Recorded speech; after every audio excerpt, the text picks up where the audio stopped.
আপনি কি জানেন পিঁপড়েদের লিঙ্গ পরিবর্তন করার কৌশলটি প্রথম এক বাঙালি বিশ্বকে শিখিয়েছিলেন?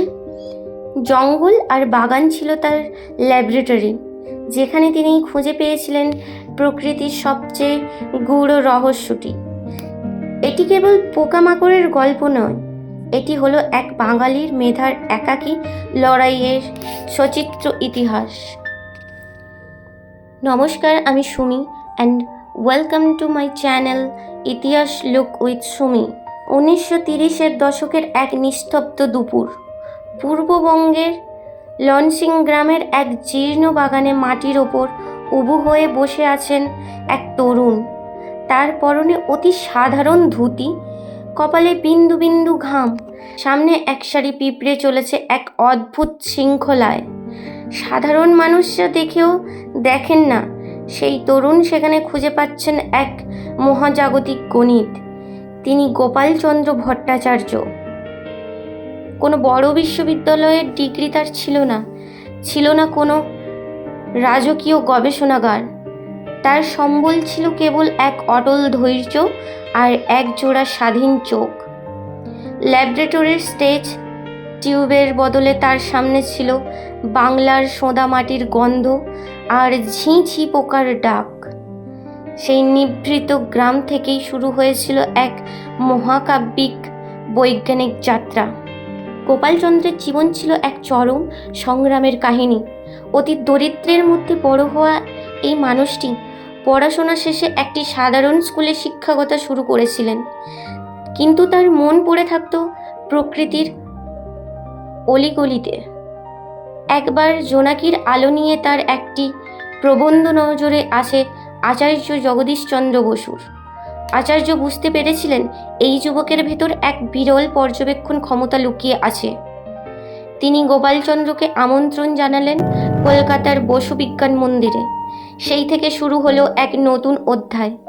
কলকাতার সেই বিখ্যাত ল্যাবরেটরিতে গিয়েও গোপালচন্দ্র নিজের শিকড় ভোলেননি। তিনি মাইক্রোস্কোপের নিচে ফেলেছিলেন বাংলার মাকড়সা, পিঁপড়ে আর জলজ পোকাদের। তার সবচেয়ে বড় আবিষ্কার ছিল সামাজিক পতঙ্গের বা সোশ্যাল ইনস্ট্রাকশন এর ওপর কাজ। তিনি প্রমাণ করেছিলেন যে পিঁপড়েরা কেবল যান্ত্রিকভাবে কাজ করে না, তাদের মধ্যেও রয়েছে এক অদ্ভুত বুদ্ধিমত্তা আর সামাজিক কাঠামো। তিনি প্রথম দেখিয়েছিলেন যে বিশেষ ধরনের খাবার খাইয়ে পিঁপড়েদের লিঙ্গ পরিবর্তন করা সম্ভব। এই আবিষ্কার সেই সময় বিশ্বজুড়ে আলোড়ন ফেলে দিয়েছিল। বিদেশের বাঘা বাঘা বিজ্ঞানীরা যখন বড় বড় ফান্ড নিয়ে কাজ করেছিলেন, তখন গোপালচন্দ্র শেফ নিজের বাগানে বসে অসাধ্য সাধন করেছিলেন। তার গবেষণাগারে পুরনো কাচের বয়াম আর খাতা পেন্সিলের মাঝে তিনি বুনে চলেছিলেন এক অজানা বিশ্বের নকশা। গোপালচন্দ্র ভট্টাচার্যের পর্যবেক্ষণ ক্ষমতা ছিল অতি মানবিক। তিনি ঘন্টার পর ঘন্টা মাকড়সার জাল বোনা দেখতেন, কিংবা লক্ষ্য করতেন কিভাবে একটি মা পোকা তার বাচ্চাদের সুরক্ষা দিচ্ছে। তিনি কোনোদিন যন্ত্রের ওপর পুরোপুরি নির্ভরশীল হতে চাননি। তিনি বিশ্বাস করতেন প্রকৃতিকে জানতে হলে প্রকৃতির অংশ হতে হয়। তার লেখা বাংলায় কীটপতঙ্গ বইটি আজও বাংলা বিজ্ঞান সাহিত্যের এক অমূল্য সম্পদ।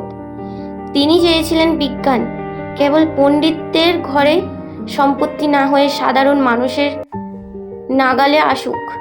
তাই তিনি বেছে নিয়েছিলেন নিজের মাতৃভাষাকে। তার প্রতিটি বাক্য ছিল বাংলায়, লতা পাতা আর মাটির প্রতি এক গভীর মমতা। অদ্ভুত বিষয় হলো, যার কোনো প্রথাগত উচ্চ শিক্ষা ছিল না, সেই মানুষটি পরবর্তীকালে বঙ্গীয় বিজ্ঞান পরিষদের সভাপতি হয়েছিলেন। তিনি প্রমাণ করেছিলেন যে মেধা কোনো কাগজের ডিগ্রির ওপর নির্ভর করে না। ডক্টর হিসেবে কোনো তকমা না থাকলেও তিনি ছিলেন প্রকৃতির শ্রেষ্ঠ ডাক্তার। তার চোখে ছিল এক অটল সারল্য আর মনে ছিল পাহাড়ের মতো ধৈর্য।